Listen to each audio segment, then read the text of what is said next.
You've worked therapeutically, I think, and in terms of your research with men who use all of the forms of violence, physical, psychological, emotional and financial abuse.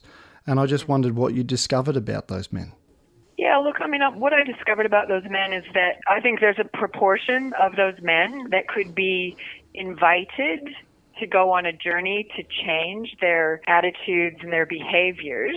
I think we need to think carefully, however, about if we're going to fund an increase in men's behavior change programs or in programs for to improve the fathering of domestically violent men. We need to make sure that that's actually not at the expense of programs that are set up to help women and children who bear the brunt of this violence. But I certainly think it seems to me that there is an opportunity for some men to leverage their kind of ethic of wanting to be a good father as a kind of foot in the door to start to think about breaking down that attitude that we seem to have in society that you can be a good father and be abusing your wife.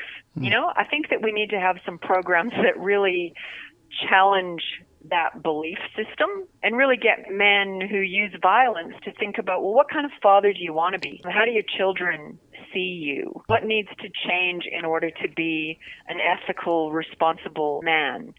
We've facilitated a program called Caring Dads, which is considered to be a sort of promising program in this area. But I think that every time I get to the end of facilitating that program, I think, geez, it would be great to almost have like a similar program, maybe like in Alcoholics Anonymous or something, where now you hand these men over to other men in the community who are actually performing masculinity in a respectful way.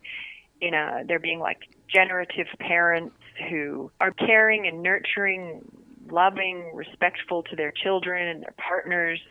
So I think there's a really long way that we have to go in actually raising the profile of fathers as being really essential to making changes for their children. Because without a doubt, most of the men that, say, come to the Caring Dads program, when they talk about their fathers, it's kind of either that their fathers were completely absent or that their fathers were highly abusive.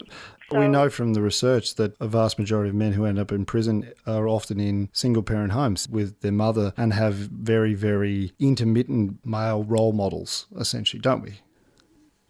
Yeah, and I think there are a lot of women who do an absolutely incredible job as being single mothers and raise very respectful children. So to me, it's kind of like putting a call out to men as fathers to think about how can men improve fathering. I mean, I still think there's lots of attitudes out there that sort of say that, women as mothers are responsible for sort of meeting all the social, emotional needs of children. I think that is changing.